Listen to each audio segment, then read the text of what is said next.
Comentario al Evangelio del Domingo de Ramos. Se veía venir. 2 de abril de 2023. Procesión de Ramos, Evangelio de Mateo 21, versículos 1 al 11. Primera lectura, Isaías 50, versículos del 4 al 7. Salmo 21. Segunda lectura, carta a los Filipenses, capítulo 2, versículos de 6 al 11. Evangelio de Mateo, capítulo 26, versículo 14 al 27, versículo 66. Pasión de nuestro Señor Jesucristo.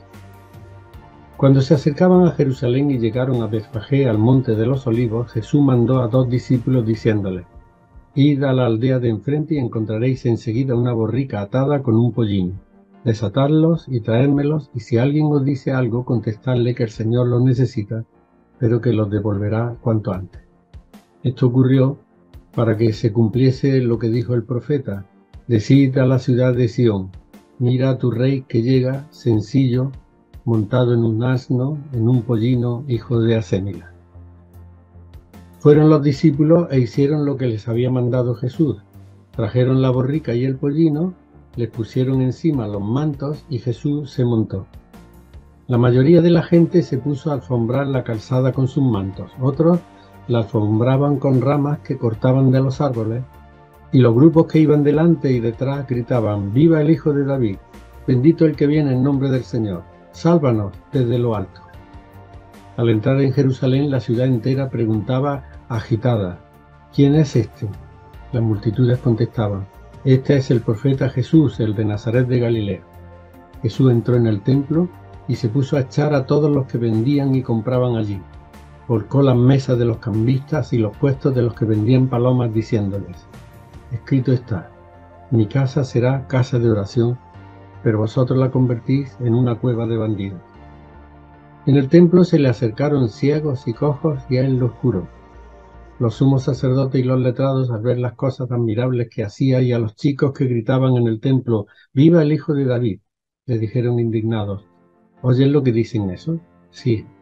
¿Nunca habéis leído aquello: de la boca de los chiquillos y de los niños de pecho ha sacado una alabanza?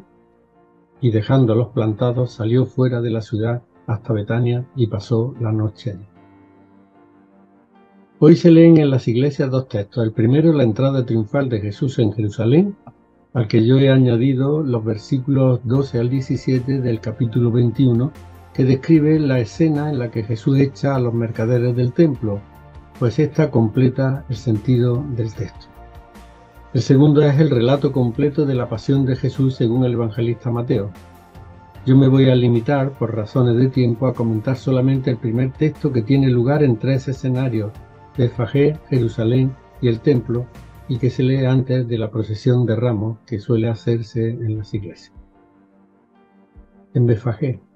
En primer lugar, la escena se sitúa en las inmediaciones de Jerusalén, en Betfagé, desde donde Jesús toma la iniciativa de enviar a 2 de sus discípulos para pedir prestados una borrica que estaba atada con un pollino.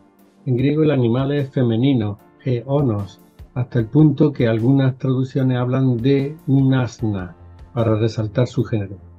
Mateo habla de 2 animales, una borrica y un pollino.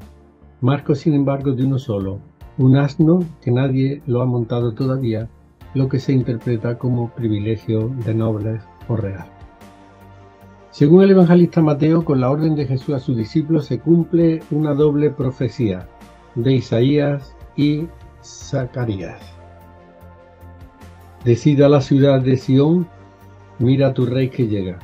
Sencillo, en griego sencillo se dice praís, montado en un asno, en un pollino, hijo de Asémila.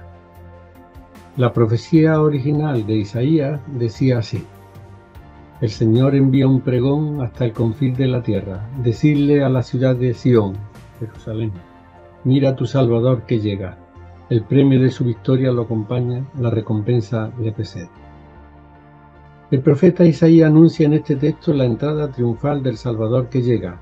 Mateo habla de un rey, ceremonia a la que todos los pueblos serán invitados, por eso dice hasta el confín de la tierra. Un Salvador universal.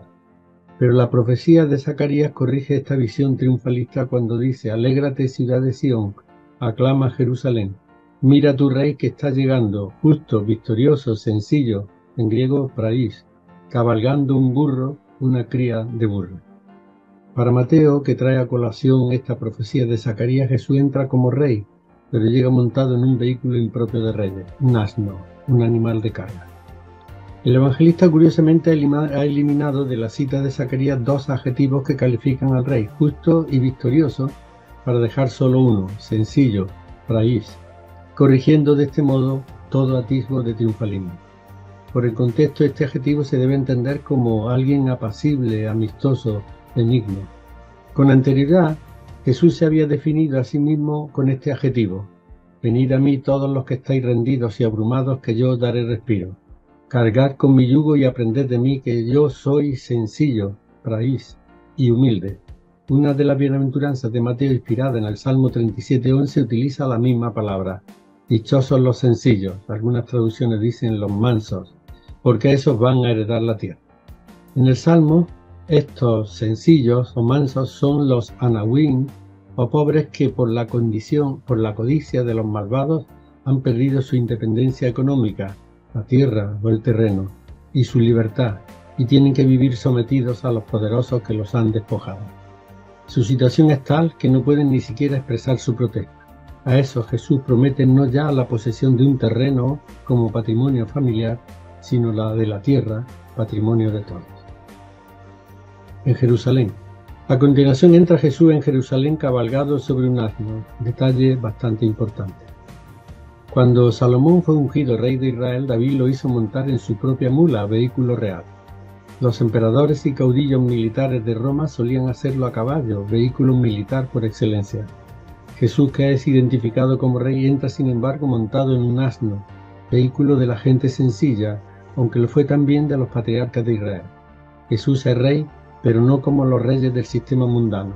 Es un rey sencillo, esto es, pacifista, amistoso, benigno, como se deduce por la continuación de la profecía de Zacarías, que dice que éste destruirá los carros de Efraín y los caballos de Jerusalén, destruirá los arcos de guerra y dictará paz a las naciones, dominará del gran río al confín de la tierra. Este rey, paradójicamente, destruirá las armas para dictar una paz universal.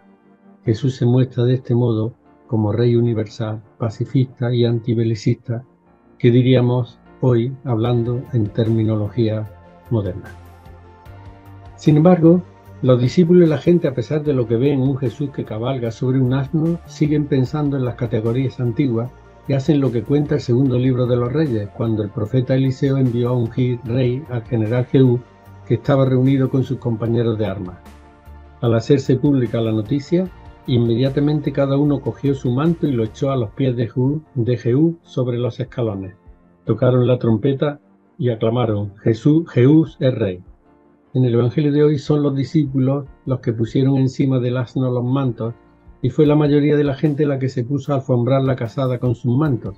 Otros la alfombraban con ramas que cortaban de los árboles, y los grupos que iban delante y detrás gritaban: ¡Viva el Hijo de David! Bendito el que viene en nombre del Señor. Sálvanos desde lo alto. Las ramas y los gritos recuerdan el Salmo 18, que describe la entrada triunfal de un rey en el templo. El pueblo, presidido por los sacerdotes y levitas, participa en la ceremonia dando gritos de alegría y de acción de gracias. Al final de este salmo, precisamente, se dice: Señor, danos la salvación. Señor, danos la prosperidad. Bendito el que viene en nombre del Señor. Os bendecimos desde la casa del Señor. Ordenad una procesión con ramos hasta los ángulos del altar.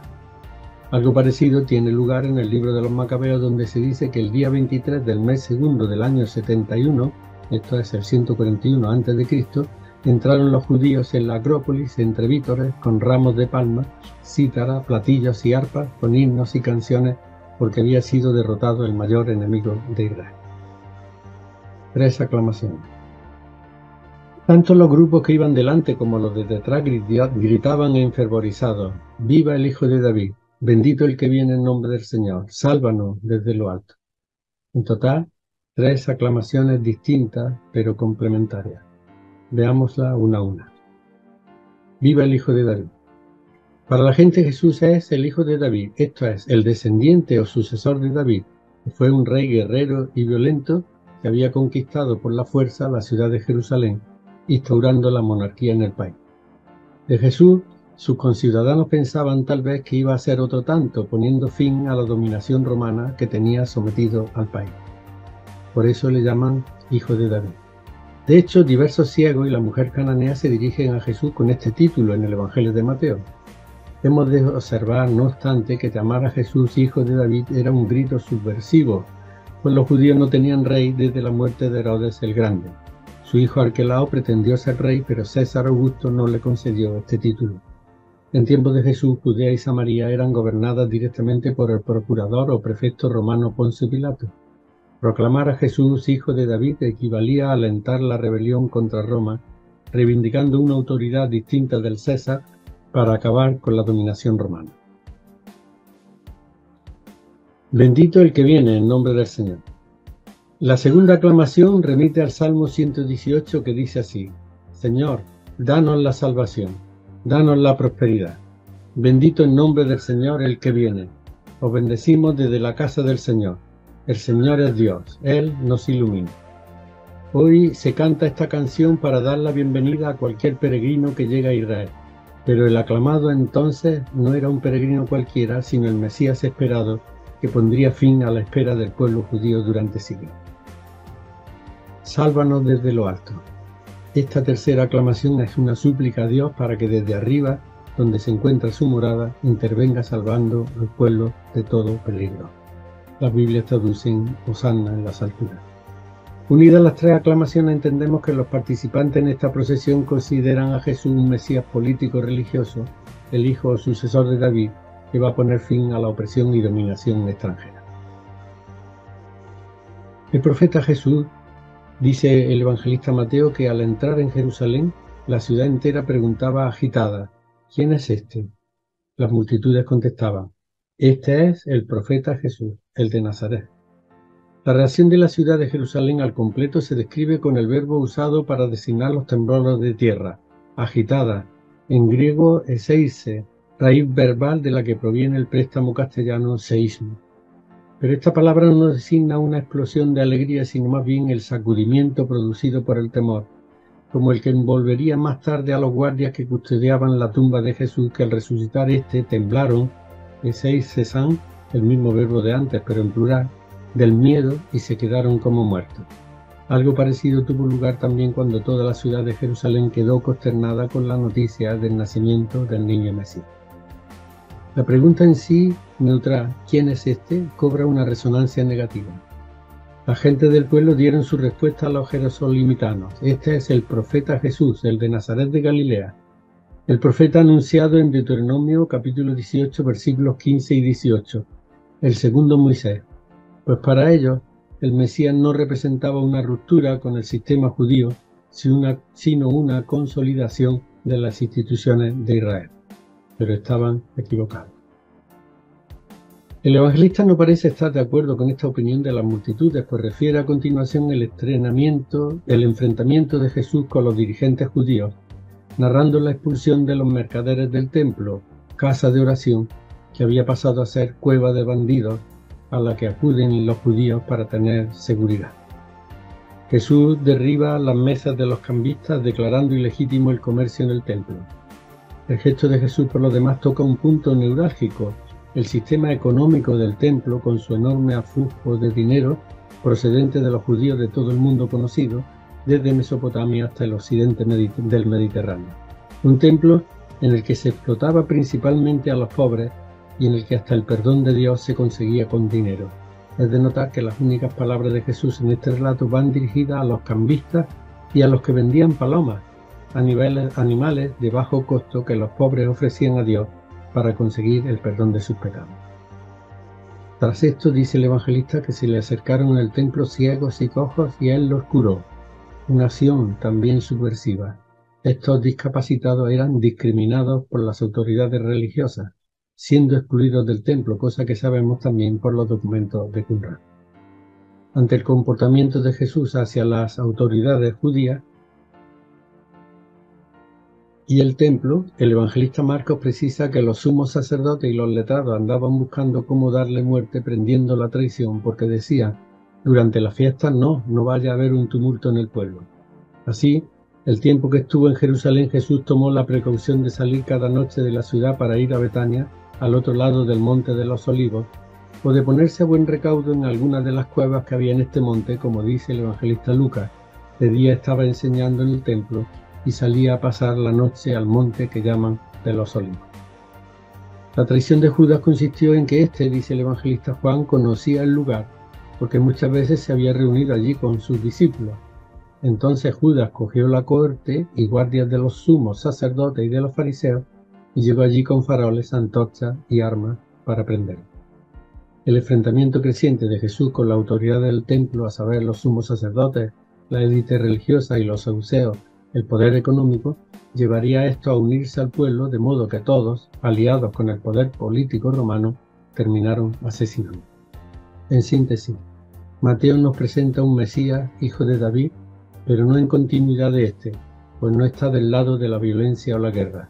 Es un Mesías sencillo, pacifista y antibelicista que defraudó a todos. Un rey que entra en Jerusalén a lomos de un asno y no de una mula o caballo como entraban los reyes o caudillos militares. Un Jesús que no se identifica con los revolucionarios políticos que invitan a la sublevación contra los romanos. Un Mesías así, que ataca al templo corazón religioso y económico del sistema judío, terminó por quedarse solo, abandonado incluso de sus discípulos. Solo unas mujeres lo siguieron a distancia hasta los pies de la cruz, pero las mujeres entonces no tenían ni siquiera el valor de testigo. Un final como este se veía venir. Francisco, este papa empeñado en que la Iglesia vuelva al Evangelio del que nunca debería haberse apartado, ha entendido bien el talante sencillo, pacifista y antibelicista de Jesús de Nazaret. De ahí que su no tajante a la guerra y sus llamadas a la paz y a terminar con el comercio de armas sean constantes, más ahora cuando hemos pasado ya un año de la guerra de Ucrania y tanta tragedia ha dejado de un bando y de otro. Basta para ello con leer algunos párrafos de su encíclica Fratelli, escrita antes de comenzar la guerra de Ucrania. Párrafo 256. Hay quienes buscan soluciones en la guerra que frecuentemente se nutre de la perversión de las relaciones, de ambiciones hegemónicas, de abusos de poder, del miedo al otro y a la diferencia vista como un obstáculo. La guerra no es un fantasma del pasado, sino que se ha convertido en una amenaza constante. El mundo está encontrando cada vez más dificultad en el lento camino de la paz que había emprendido y que comenzaba a dar algunos frutos. Párrafo 257. La guerra es la negación de todos los derechos y una dramática agresión al ambiente. Ya no podemos pensar en la guerra como solución debido a que los riesgos probablemente siempre serán superiores a la hipotética utilidad que se le atribuye. Ante esta realidad, hoy es muy difícil sostener los criterios racionales madurados en otros siglos para hablar de una posible guerra justa. Nunca más la guerra. Párrafo 259. Es importante agregar que con el desarrollo de la globalización, lo que puede aparecer como una solución inmediata o práctica para un lugar de la Tierra, desata una cadena de factores violentos muchas veces subterráneos que termina afectando a todo el planeta y abriendo camino a nuevas y peores guerras futuras. En nuestro mundo ya no hay solo pedazos de guerra en un país o en otro, sino que se vive una guerra mundial a pedazos. Párrafo 261. Toda guerra deja al mundo peor que como la había encontrado. La guerra es un fracaso de la política y de la humanidad, una claudicación vergonzosa, una derrota frente a las fuerzas del mundo. Párrafo 262. Las normas tampoco serán suficientes si se piensa que la solución a los problemas actuales está en disuadir a otros a través del miedo, amenazando con el uso de armas nucleares, químicas o biológicas. En este contexto, el objetivo último de la eliminación total de las armas nucleares se convierte tanto en un desafío como en un imperativo moral y humanitario. Y con el dinero que se usa en armas y otros gastos militares, constituyamos un fondo mundial para acabar de una vez con el hambre y para el desarrollo de los países más